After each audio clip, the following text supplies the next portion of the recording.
السلام علیکم ورحمۃ اللہ وبرکاتہ۔ ان الحمد للہ نحمده ونستعینه من يهده الله فلا مضل له ومن يضلل فلا هادي له واشهد ان لا اله الا الله وحده لا شريك له وان محمدا عبده ورسوله اما بعد فاعوذ بالله من الشیطان الرجیم بسم اللہ الرحمن الرحیم یا ایہا الذین آمنوا قوا انفسکم واہلیکم نارا وقودها الناس والحجارہ۔ صدق اللہ مولانا العظیم۔ محبت سے درود کریم پڑھ لیجیے۔ اللہم صلی علی محمد وعلی آل محمد کما صلیت علی ابراہیم وعلی آل ابراہیم انک حمید مجید۔ اللہم بارک علی محمد وعلی آل محمد کما بارکت علی ابراہیم وعلی آل ابراہیم انک حمید مجید۔ محترم دوستوں اور عزیز بھائیوں بزرگوں، پیوستہ جمعہ ماں کی شان پر بات ہوئی اور اولاد پر ماں کے کیا حقوق ہیں اس کے بارے گفتگو کی۔ گزشتہ جمعہ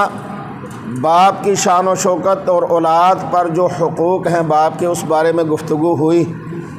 تو سوچا اولاد ناراض ہوگی، وہ کہے گی کہ ہمارے تو بھی کچھ حقوق ہیں جو کہ ہمارے والدین کو پتہ ہونے چاہیے۔ تو اس وجہ سے آج کی گفتگو اولاد کے جو والدین پر حقوق ہیں اس بارے میں ہوگی انشاءاللہ تعالی، کہ والدین پر بچوں کے کیا حقوق ہیں، اور ان حقوق کی پاسداری نہ کرتے ہوئے، ان حقوق کا خیال نہ رکھتے ہوئے آج کے اس دور میں ہم کس قدر پریشان ہیں اور ہمارے بچے کس راستے پر چل رہے ہیں، بہت پریشان کن حالات ہیں۔ پڑھی گئی آیت مبارکہ میں اللہ رب العزت فرماتے ہیں کہ اے ایمان والو، اپنے آپ کو اور اپنے اہل و عیال کو آتش جہنم سے بچاؤ جس کا ایندھن آدمی اور پتھر ہیں۔ سیدنا عبداللہ ابن عمر رضی اللہ تعالی عنہما کی حدیث مبارکہ ہے کہ کلکم راعٍ، تم میں سے ہر ایک وہ نگہبان ہے، نگران ہے، وَكُلُّكُمْ مَسْئُولٌ عَنْ رَعِيَّتِهِ، اور تم میں سے ہر ایک کو اس کی رعیت کے بارے میں، اس کے ماتحتوں کے بارے میں پوچھا جائے گا۔ الامام راعٍ ومسئول عن رعیتہ، فرمایا کہ جو امام ہے، جو بڑا ہے، جو ذمہ دار ہے، اس سے اس کی رعایا کے بارے میں پوچھا جائے گا۔ والرجل راع فی اہلہ وہو مسئول عن رعیتہ، اور گھر کا سربراہ، گھر کا بڑا باپ، وہ پورے گھر کا نگران ہے، ذمہ دار ہے، اس کو اس کے گھرانے کے بارے میں کل قیامت کے دن پوچھا جائے گا کہ تو نے اپنے گھرانے کی تربیت کس انداز سے کی۔ سامعین محترم، اولاد والدین کے لیے امانت ہے، اور قیامت کے دن اولاد سے متعلق والدین جواب دہ ہوں گے۔ اگر انہوں نے اولاد کی تربیت اسلامی اصولوں کے عین مطابق کی ہوگی تو والدین کے لیے دنیا اور آخرت میں باعث راحت ہوگی۔ چنانچہ پروردگار عالم اپنی پاک کلام کے اندر ارشاد فرماتے ہیں کہ والذین آمنوا واتبعتہم ذریتہم بایمان، جو لوگ ایمان لائے اور ان کی اولاد نے ایمان میں ان کی پیروی کی، الحقنا بہم ذریتہم، ہم ان کے ساتھ ان کی اولاد کو بھی جنت میں ملا دیں گے۔ وما التناہم من عملہم من شیء، اور والدین کے نامہ اعمال میں سے کچھ بھی کم نہیں کریں گے۔ کل امرئ بما کسب رہین، ہر شخص اپنے عمل کے ساتھ وابستہ ہے۔ سامعین محترم، اولاد کی نیک تربیت کرنا اور اولاد کی اچھی تربیت کرنا یہ والدین کے اپنے لیے نفع مند ہے، اپنے لیے فائدہ مند ہے۔ اور اللہ کی شان، اللہ کی مہربانی ایسی ہے کہ اللہ فرماتے ہیں کہ جو اولاد اپنے والدین کے دین پر یعنی دین اسلام پر صحیح راستے پر چلتے ہوئے اگر اپنے نامہ اعمال کے اندر کچھ کمی بیشی چھوڑ بھی دے گی، اس کے نیکیوں کے اندر کوئی کمی رہ بھی گئی ہوگی، تو اللہ اپنے فضل و کرم سے اولاد کو محض اپنے والدین کے نقش قدم پر چلنے کی وجہ سے قیامت یعنی جنت میں والدین کی خواہش کے مطابق کم درجہ ہونے کے باوجود اللہ پاک انہیں بلند درجہ عطا فرما کر والدین کے ساتھ ملا دیں گے، اور والدین کے نامہ اعمال میں سے کمی نہیں ہوگی۔ ایسا نہیں ہے کہ والدین کو اولاد کے درجے پہ لے آئے، بلکہ اولاد کو والدین کی اچھی تربیت کی وجہ سے والدین کو بطور تحفہ، بطور احسان والدین کے درجے پر اولاد کو بٹھا دیا جائے گا۔ اور سامعین محترم، اولاد کی اچھی تربیت ایسی چیز ہے کہ جو صدقہ جاریہ بنتی ہے۔ والدین کے مرنے کے بعد، ان کے دنیا سے چلے جانے کے بعد ان کی اولاد کا نفع انہیں حاصل ہوتا رہے گا، ملتا رہے گا، اگر اولاد کو والدین نیک بنا کے جائے، اچھا بنا کر جائے، نمازی بنا کر جائے، صحیح راستے پر چلنے والا بنا کر جائے۔ چنانچہ سیدنا ابو ہریرہ رضی اللہ تعالیٰ عنہ روایت کرتے ہیں کہ نبی پاک صلی اللہ علیہ وسلم نے فرمایا، اذا مات الانسان، جب انسان مر جاتا ہے، انقطع عنہ عملہ الا من ثلاثہ، اس کا سارا عمل منقطع ہو جاتا ہے سوائے تین باتوں کے، کہ تین اس کی ہوئی ایسی باتیں کہ اس کے مرنے کے بعد بھی، اور بھائی خیال کریں دروازوں کا یار لکھا ہوا ہے باہر، پھر ان کو توڑ کے آگے گزرتے ہیں کہ باہر کھولیں۔ ہر ایک آدمی اندر آتے ہوئے یہ نہیں دیکھتا دروازوں پر لکھا ہے، پھر وہ خراب ہو جاتے ہیں، مشکل بن جاتی ہے ان کے لیے۔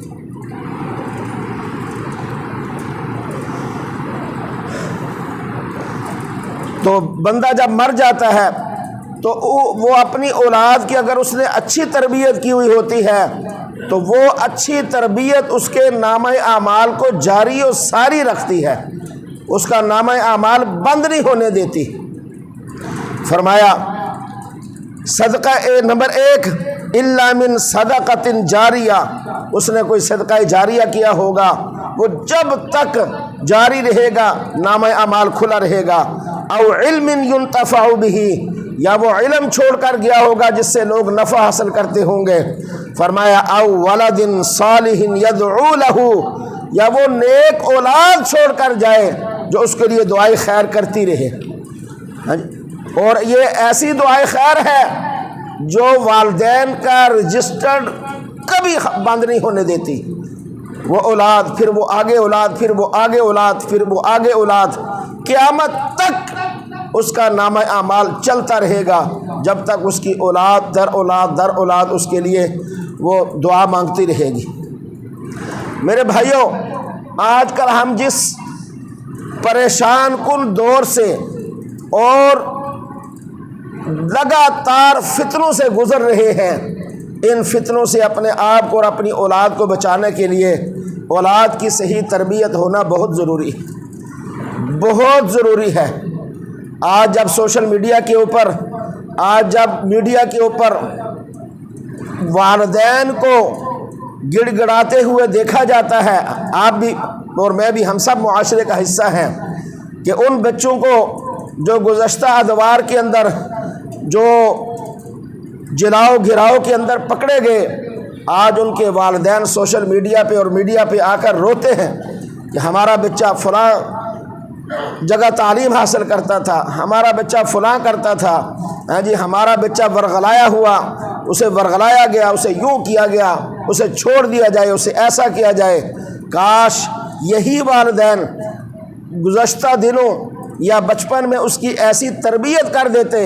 اسے بتاتے ہم جس ملک میں رہتے ہیں اس کی ہر چیز ہماری اپنی ہے، اسے بتایا جاتا کہ ہمارے لیے سب سے پہلے اللہ ہے، اسے بتایا جاتا اس کے بعد اللہ کے حبیب صلی اللہ تعالیٰ علیہ وسلم ہیں، اسے بتایا جاتا اس کے بعد صحابہ کرام علیہم الرضوان ہیں، جن کے لیے اپنا تن من دھن سب کچھ وار دینا معمولی بات ہے۔ تو ہمارے بچے آج ہمارے پاس ہمارے گھر میں موجود ہوتے،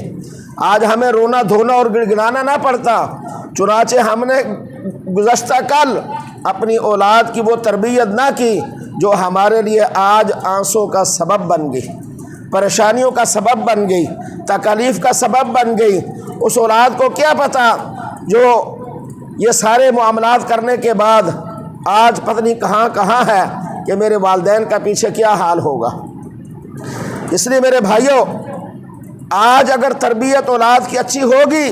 کل ہمیں سکون ملے گا، آرام ملے گا، اطمینان ملے گا دنیا کے اندر ہی، آخرت تو بعد کی ہے۔ اور اگر آج اولاد کی تربیت ہم اچھی نہ کر سکیں تو پھر ہمارا دنیا کے اندر ہی رونا دھونا مقدر بنے گا۔ سب سے پہلا جو حق اولاد کا ہمارے اوپر ہے وہ ہے حق زندگی۔ اولاد کی زندگی یہ سب سے پہلے ہمارے اوپر اولاد کا حق بنتا ہے۔ اسلام سے قبل بیٹیوں کو نہایت ظالمانہ انداز سے قتل کر دیا جاتا تھا، پیدائش سے پہلے ہی یا پیدائش کے بعد انہیں مار دیا جاتا تھا۔ اسلام نے اس خیال باطل کا رد کیا اور بیٹیوں کی پیدائش کو باعث رحمت قرار دیا۔ قرآن کریم کے اندر اللہ فرماتے ہیں وَإِذَا الْمَوْءُودَةُ سُئِلَتْ بِأَيِّ ذَنبٍ قُتِلَتْ، قیامت کے دن ہم ان بیٹیوں سے پوچھیں گے بتانے کے لیے کہ تمہیں کس جرم کے اندر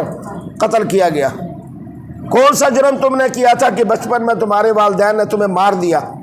دوسرے مقام پر فرمایا قَدْ خَسِرَ الَّذِينَ قَتَلُوا أَوْلَادَهُمْ سَفَهًا، واقعی ایسے لوگ برباد ہو گئے جنہوں نے اپنی اولاد کو بغیر علم صحیح کے محض بے وقوفی سے قتل کر ڈالا، بغیر علم۔ وَحَرَّمُوا مَا رَزَقَهُمُ اللَّهُ افْتِرَاءً عَلَى اللَّهِ قَدْ ضَلُّوا وَمَا كَانُوا مُهْتَدِينَ، اور ان چیزوں کو جو اللہ نے انہیں روزی کے طور پر بخشی تھی اللہ پر بہتان باندھتے ہوئے حرام کر ڈالا، بے شک وہ گمراہ ہو گئے اور ہدایت یافتہ نہ ہو سکے۔ میرے بھائیوں، آج کے دور کے اندر بھی جس طرح اسلام سے پہلے رحمت دو عالم سرکار دو عالم صلی اللہ تعالیٰ علیہ وسلم کی بعثت سے پہلے لوگ بچیوں کو قتل کر ڈالتے تھے، آج بھی اسقاط حمل کے ذریعے، توجہ کیجئے گا، آج بھی کتنے والدین ایسے ہیں جو اولاد کو پیدائش سے پہلے ہی مار دیتے ہیں۔ حمل گرا دینا، ایسی ادویات کا استعمال کرنا جو بچوں کو ضائع کر دیتے ہیں، یہ دراصل اولاد کو قتل کر دینے کے ہی مترادف ہے۔ آج مغرب نے ڈرا دیا ہے بھوکے مر جائیں گے، فلاں ہو جائے گا، فلاں ہو جائے گا، ایسا ہو جائے گا۔ یہ مسلمان جو کلمہ پڑھ چکا، اس کا اپنے اللہ پر یقین نہیں، اپنے آقا دو عالم سرکار دو عالم صلی اللہ علیہ وسلم کے فرامین پر یقین نہیں، اسے مغرب کی باتوں پر یقین ہے، مغرب کے اخباروں پر یقین ہے، اور یہ اسقاط حمل کی دعائیں استعمال کر کے اپنے بچوں کو قتل کر رہے ہیں۔ میرے بھائیوں، بھوک اور افلاس کے خدشے سے اولاد کو قتل کرنا، اللہ نے قرآن کریم کے اندر اس کی ممانعت فرمائی ہے۔ وَلَا تَقْتُلُوا أَوْلَادَكُمْ مِنْ إِمْلَاقٍ نَحْنُ نَرْزُقُكُمْ وَإِيَّاهُمْ، مفلسی کے ڈر سے اولاد کو قتل نہ کرو، جو اللہ تمہیں رزق دیتا ہے وہ انہیں بھی رزق دے گا۔ دوسرے مقام پر فرمایا وَلَا تَقْتُلُوا أَوْلَادَكُمْ خَشْيَةَ إِمْلَاقٍ، اپنی اولاد کو مفلسی کے ڈر سے مت قتل کرو، نَحْنُ نَرْزُقُهُمْ وَإِيَّاكُمْ، اللہ انہیں رزق دے گا جیسے تمہیں دیتا ہے۔ إِنَّ قَتْلَهُمْ كَانَ خِطْئًا كَبِيرًا، بہت بڑا گناہ ہے اولاد کو قتل کرنا۔ یہ پہلا اولاد کا حق ہے جو والدین کے ذمے ہے کہ وہ بچوں کو قتل نہ کریں، بچوں کو دنیا میں آنے دیں۔ طرح طرح کے بہانے بناتے ہیں، ہاں جی، پہلا بچہ چھوٹا ہے، ابھی چند دن پہلے آپریشن ہوا تھا، ابھی ایسے ہوا تھا، ہاں جی، بیگم پریشان رہتی ہے، بیگم کی طبیعت نہیں ٹھیک رہتی، ایسے ہوتا ہے، ایسے ہوتا ہے۔ ہاں جی، مولوی صاحب بتاؤ، ہم اب بڑا آسانی کے ساتھ بس ایک گولی کھانی پڑتی ہے، آسانی کے ساتھ یوں کرنا پڑتا ہے، اور ظالم تیرے لیے تو بہت آسانی والی بات ہے، لیکن تو اللہ کے حکم کو توڑ پر کتنا بڑا جرم کر رہا ہے اس کا تجھے اندازہ ہی نہیں ہے۔ دوسرا پھر اللہ جب بچہ عطا فرما دے، جب اپنا فضل عطا فرما دے، تو اس کے بعد دوسرا جو حق والدین کے اوپر بچے کا ہے وہ ہے کہ پیدائش کے 7ویں دن اگر بچہ ہے تو اس کا ختنہ کروانا۔ رسول پاک صلی اللہ علیہ وسلم نے فرمایا الفطرۃ خمس الاختتان، کہ 5 چیزیں ایسی ہیں جو فطری سنتیں ہیں، پیدائشی طور پر ان کا کرنا لازمی اور ضروری ہے۔ ان میں سے نمبر 1 ختنہ کرنا، والاستحداد زیر ناف بال صاف کرنا۔ یہ بچپن سے بچوں کو بتائے، بچپن سے بچوں کو پتہ ہونا چاہیے کہ بال صاف کرنے کی حد کیا ہے، کتنا دن تک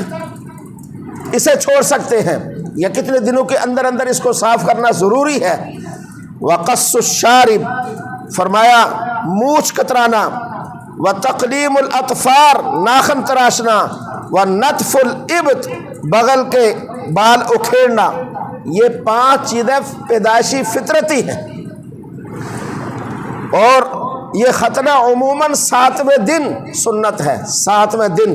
یعنی جو بچہ جمعے کو پیدا ہوا وہ اگلی آنے والی جمعرات کو 7واں دن بنے گا، جمعے کو پھر 8واں، 7ویں دن۔ ہاں اگر کسی وجہ سے لیٹ بھی ہو جائے تو کوئی حرج نہیں ہے، لیکن ثواب جو ختنے کا ہے وہ 7ویں دن ہی ملے گا، اس کے بعد عمل تو ہوگا لیکن ثواب سے محرومی۔ نمبر 2، تیسرا حق جو بچوں کا والدین پر ہے وہ ہے عقیقہ کرنا۔ حضرت سامورہ بن جندب رضی اللہ تعالیٰ عنہ روایت کرتے ہیں کہ رسول اللہ صلی اللہ علیہ وسلم نے فرمایا کل غلام رہینۃ بعقیقۃ تذبح عنہ یوم سابعہ ویحلق ویسمى، ہر بچہ اپنے عقیقہ کے ساتھ گروی ہے، 7ویں دن اس کی طرف سے عقیقہ یعنی ذبح کیا جائے، اس کا سر مڈایا جائے اور اس کا نام رکھا جائے۔ 7ویں دن بچے کی پیدائش کے بعد یا بچی کی پیدائش کے بعد جو کرنے والے کام ہیں، سب سے پہلا کام ختنہ ہے، دوسرا کام بچی یا بچے کا سر مڈانا یعنی اس کے بال یہ مشین سے صاف کرنا، اور ان بالوں کے وزن چاندی صدقہ کرنا۔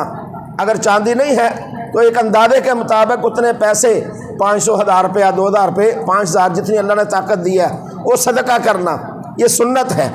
اور اس کے بعد عقیقہ،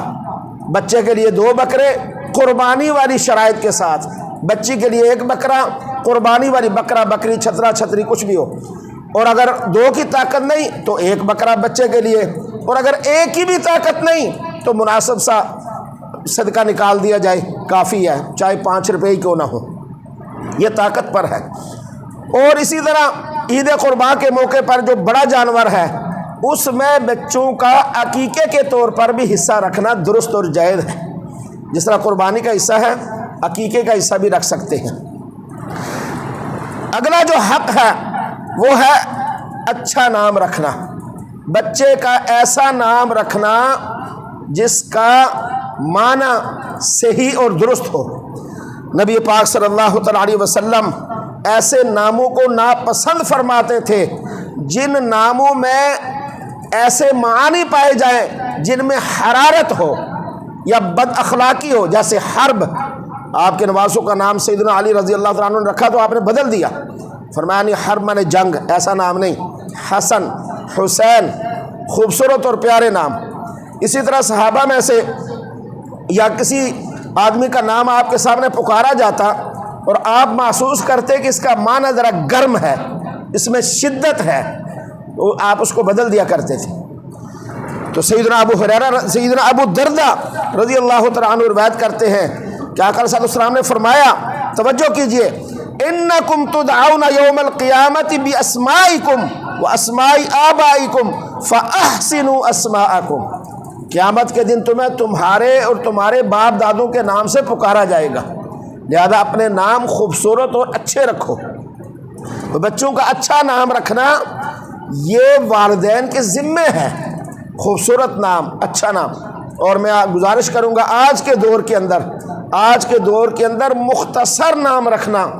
یہ بہت ضروری ہے، بالکل ایک نام، اکیلا نام، واحد، چھوٹا طلحہ ہو گیا، زبیر ہو گیا، محمد ہو گیا، احمد ہو گیا، چھوٹے چھوٹے جو نام ہوتے ہیں، کیونکہ لوگ مصروفیت کی وجہ سے بڑا نام پکارنا پسند نہیں کرتے، خاص طور پر جو اللہ کے نام بڑے ہوتے ہیں، ہوتے تو باعث رحمت اور باعث برکت ہیں بہت زیادہ، لیکن لوگ اسے پکارتے درست نہیں ہیں، لوگ اسے عبد الوہاب پیارا خوبصورت نام، اعلیٰ نام، لیکن آج کے دور کے اندر اس کے بجائے مختصر نام رکھنا اس لیے ضروری ہے کہ لوگ پکارتے نہیں ہیں، او وہابے۔ اسی طرح آپ یہ ایک مثال لگا لیں، ایسے لوگ پکارتے ہیں، اور یہ ذہن میں رکھیے کہ اللہ کا نام براہ راست مخلوق کے لیے پکارنا یہ گناہ ہے، براہ راست نہیں پکار سے، ساتھ عبد لگائیں گے تو تب ہے، رحمان ملک، رحمان بادشاہ، رحمان فلاں، عبد الرحمن ہے، عبد الرحمن تو نہیں، اور رحمان کی حال ہے۔ اسی طرح عبد الجبار ہے تو جبار ٹھیک ہے، تو یہ نامناسب ہے، بالکل نامناسب ہے۔ ایسے نام رکھے تو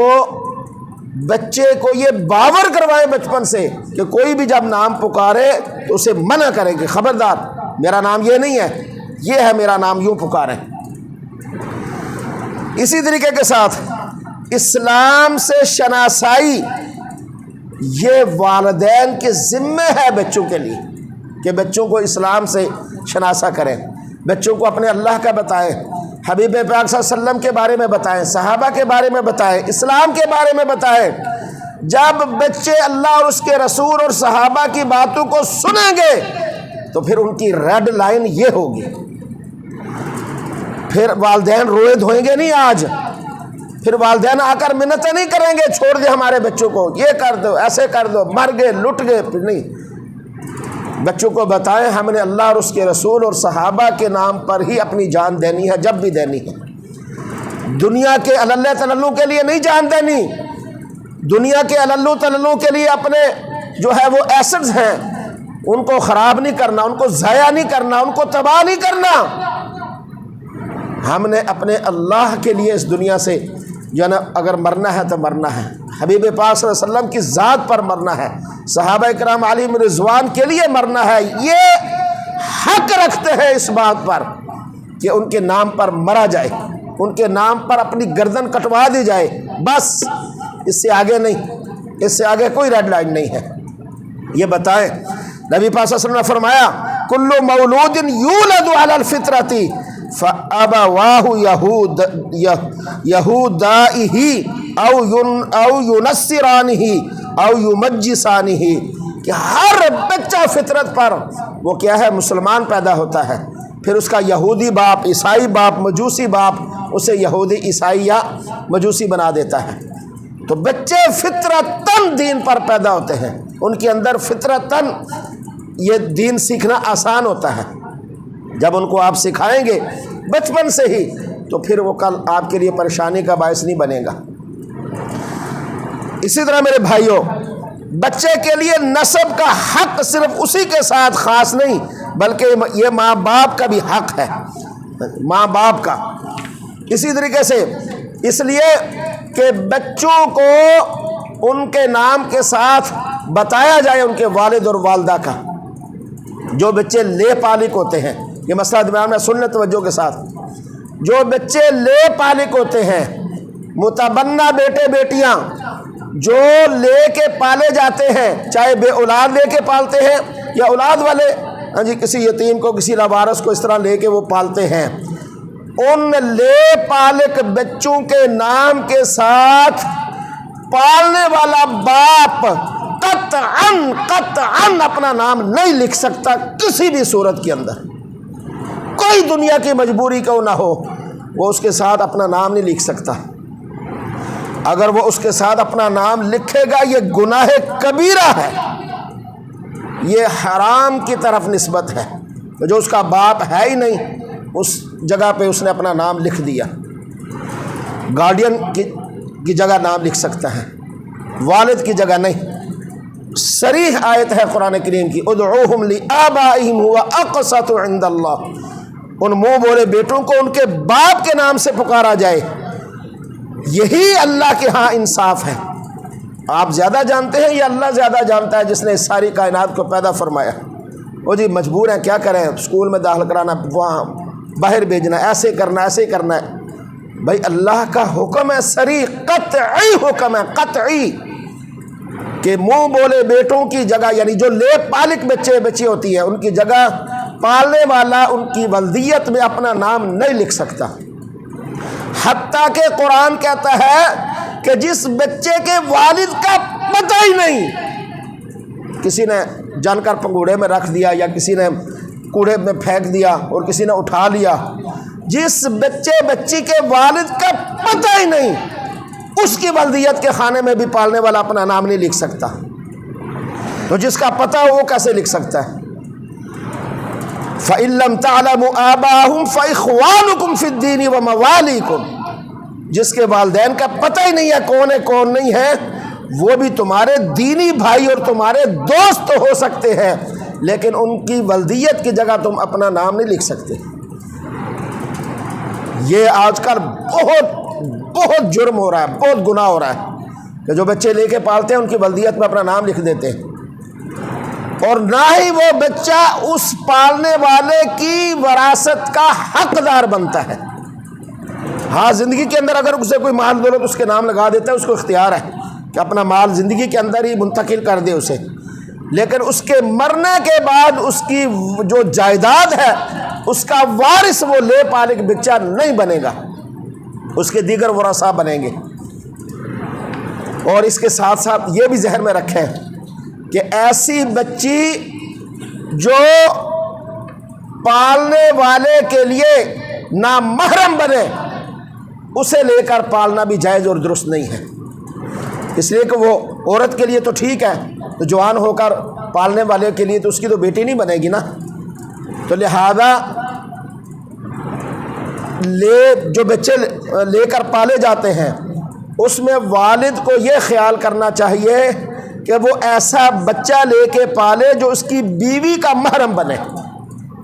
بھانجا بھتیجا یا ایسا کوئی رشتہ، اور اگر وہ بچی لے کر پالتا ہے تو ایسی بچی لے کر پالے جو جوان ہو کر والد کے لیے محرم بنے، اس کی بھانجی بھتیجی ایسا رشتہ، اس بات کا خاص خیال رکھا جائے۔ آگے فرمایا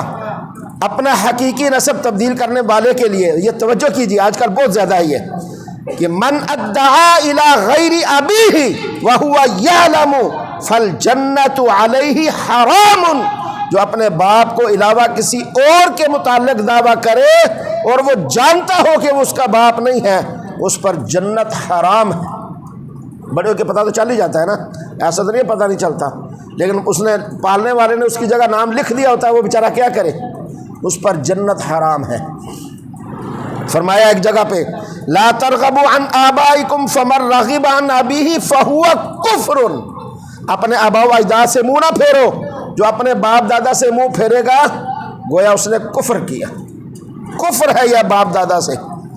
اسی طریقے سے پیدائش کے بعد حقوق میں سے ایک حق یہ بھی ہے کہ اس کو دودھ پلایا جائے، ماں اسے دودھ پلائے، اور اسے دودھ پلانا 2 سال تک، اور حنفیہ کے ہاں 2.5 سال تک، 2 سال تک بچے کو دودھ پلانا یہ والدہ کا حق ہے، بچے کا والدہ پر کیا ہے، حق ہے، اسے 2 سال دودھ پلائے، اور 2 سال کے بعد پھر دودھ پلانا جائز نہیں ہے، اور احناف کے ہاں 2.5 سال تک، اس کے بعد دودھ پلانا جائز نہیں ہے۔ بڑے 4-4 5-5 سال کے بچے ہو جاتے ہیں پھر بھی پلاتے رہتی ہیں، بعد دیہاتوں میں ہوتا ہے، شہروں میں پتہ نہیں ہوتا ہے کہ نہیں ہوتا، 7-8 سال کا بچہ ہو جاتا ہے، اگر آگے اولاد نہیں ہوئی پی رہا ہے دودھ۔ اور جو رضاعت ثابت ہوتی ہے وہ عام طور پر جس پر فتویٰ ہے وہ ہے 2 سال، 2 سال کے اندر اگر کسی نے 1 مرتبہ بھی کسی عورت کا دودھ پیا ہے وہ اس کا رضاعی بیٹا بن جاتا ہے، اور جو رشتے نسب کی وجہ سے حرام ہوتے ہیں وہی رشتے رضاعت کی وجہ سے بھی حرام ہو جاتے ہیں، اس پر پھر انشاءاللہ کبھی تفصیل سے بات کی جائے گی۔ اگلا حق جو ہے پرورش کا، یہ بھی والد کے ذمہ ہے، پرورش کا حق بچے کا والد کے ذمہ ہے، کہ وہ اس کی پرورش کرے۔ لِيُنْفِقْ ذُو سَعَةٍ مِّن سَعَتِهِ وَمَنْ قُدِرَ عَلَيْهِ رِزْقُهُ فَلْيُنْفِقْ مِمَّا آتَاهُ اللَّهُ۔ صاحب وسعت کو اپنی وسعت سے خرچ کرنا چاہیے، اور جس شخص پر اس کا رزق تنگ کر دیا گیا ہو تو وہ اسی روزی میں سے بطور نفقہ خرچ کرے جو اللہ نے اسے عطا فرمائی ہے۔ یعنی والد اپنی حیثیت میں رہتے ہوئے اپنی اولاد کی کفالت کرے گا، اس کی روزی روٹی، رہن سہن، اس سب چیزوں کا خیال رکھے گا۔ یہ بچے کا حق ہے والدین پر۔ اور دیکھیے سرکار دو علیہ وسلم میں فرما رہا، سیدنا عبداللہ بن عباس روایت کرتے ہیں، جس کی 2 بیٹیاں ہوں اور وہ انہیں جوان ہونے تک کھلاتا پلاتا رہے تو وہ دونوں اسے جنت میں لے کر جائیں گی۔ اولاد کا پالنا، اس کی کفالت کرنا والد۔ اور ایک حدیث پاک میں ہے، رسول پاک صلی اللہ علیہ وسلم نے فرمایا کہ 1 درہم وہ ہے جو تو اللہ کے راستے میں دیتا ہے، 1 درہم وہ ہے جسے تو فلاں کرتا ہے فلاں کام، اور اس میں ایک ہے کہ 1 درہم وہ ہے جسے تو اپنی اولاد کو کھلاتا ہے۔ آگے آقا کریم صلی اللہ علیہ وسلم نے فرمایا سب سے بہترین وہ درہم ہے جو تو اپنی اولاد کو کھلاتا ہے۔ اپنے بچوں پر جو خرچ کرنا ہے وہ سب سے افضل ہے اللہ کے ہاں۔ اسی طرح تربیت اچھی کرنا، یہ بھی اولاد کا حق ہے والدین پر۔ رسول پاک صلی اللہ علیہ وسلم نے فرمایا مروا اولادکم بالصلاۃ وہم ابناء 7 سنین، جب بچہ 7 سال کا ہو جائے تو اسے نماز کا حکم کرو، اسے نماز کا حکم کرو جب 7 سال کا ہو جائے۔ اور فرمایا وَضْرِبُوهُمْ عَلَيْهَا، 10 سال کا ہو جائے تو اس کی پٹائی کرو، اسے مناسب سرزنش کرو اس کی، تاکہ وہ نماز کا پابند ہو جائے۔ وَهُمْ أَبْنَاءُ 10 وَفَرَّقُوا بَيْنَهُمْ فِي الْمَضَاجِعِ، اور فرمایا کہ اس کے بعد اسے کیا کرو، 10 سال کی عمر کے اندر اس کا بستر الگ کر دو، پھر 2 بھائی بہن بھائی اکٹھے نہ سوئیں بلکہ ہر ایک کی سونے کی جگہ الگ الگ ہو۔ یہ ہے تربیت جو دین نے ہمیں سکھائی ہے اپنے بچوں کو سکھانے کے لیے۔ فرمایا اکرموا اولادکم واحسنوا ادبہم، اپنی اولاد کے ساتھ نیک سلوک کرو اور انہیں ادب سکھاؤ، اولاد کے ساتھ خوشگپیاں لگاؤ، ان سے محبت کرو، ان کی دیکھ بھال کرو، انہیں جھوٹ بولنے سے بچاؤ، بچپن سے ہی اولاد کو سکھاؤ۔ بچے جھوٹ نہیں بولنا، بڑے سے بڑا جرم کیوں نہ ہو جائے سچ آ کر بتانا ہے۔ جب سچ بتاؤ گے کچھ نہیں کہا جائے گا، جھوٹ بولو گے پھر ماریں گے، پھر بچے سچ بولیں گے۔ بچے جھوٹ تب بولنا شروع کرتے ہیں جب باپ ان کی یا ماں ان کی صحیح بات کو مانتی نہیں ہے۔ نہیں ایسا ہو ہی نہیں سکتا، ایسا تو نہیں، پھر وہ جھوٹ بولنے کے عادی ہوتے ہیں۔ بلکہ وہ کیا بولیں گے، خود والد جب بچوں کے سامنے جھوٹ بولیں گے تو بچے پھر اسی طرح کریں گے۔ باہر کوئی ملنے کے لیے آیا، اندر سے ہی کہتے ہیں وہ 10 دن یار ابو جی ستے ہیں۔ کئی بچے باہر آ کے کہہ بھی دیتے ہیں ابو کہہ رہے ہیں میں سویا ہوا ہوں، یا ابو گھر ہی نہیں ہے، وہ آ کے کہہ دیتے ہیں، چھوٹا بچہ نا کیا پتہ ہوتا ہے، وہ ابو کہہ رہے ہیں وہ گھر میں نہیں ہے۔ اسی طریقے کے ساتھ اسکول ٹیچر جو ہیں، پروفیسر حضرات جو ہیں، فیکٹری مالکان جو ہیں، وہ اپنے ماتحتوں کو جھوٹ بولنے پر مجبور نہ کریں۔ جو آرام سے اس کے سچ پر چھٹی دے دے، اس کو کیا ضرورت ہے اپنی دادی نانی مارنے کی؟ دادی فوت ہو گئی، 2 دن کی چھٹی چاہیے، نانی مار گئی، وہ ساری زندگی دادی نانی مارتا رہتا ہے، جو صاحب اس کو بات نہیں سنتے۔ اور اگر وہ کہے جی مجھے چھٹی جانا ہے، وہ کہیں جی ٹھیک ہے چلے جاؤ، اس کو ضرورت ہی نہیں ہے۔ اسی طرح بچوں کے لیے بھی اسی طرح تربیت اولاد کی ایسی کریں جیسے رسول اللہ صلی اللہ تعالیٰ علیہ وسلم نے کی، اور ان کو دین پڑھائیں، ان کو صحیح بات بتائیں، ان کو سکھائیں۔ چنانچہ رسول اللہ صلی اللہ تعالیٰ علیہ وسلم صبح گزرتے ہوئے بیٹی کا دروازہ کھٹکھٹا کر جایا کرتے کہ نماز کے لیے اٹھ جاؤ۔ آج ہم خود نہیں پڑھنے کے لیے آتے تو اولاد کیسے بیچاری کو اٹھائیں گے؟ خود نہیں پڑھنے کے لیے آتے تو اولاد کو کیسے اٹھائیں گے؟ اسی طرح شفقت و رحمت بچوں کا حق ہے، اور سب کو برابر دیجئے۔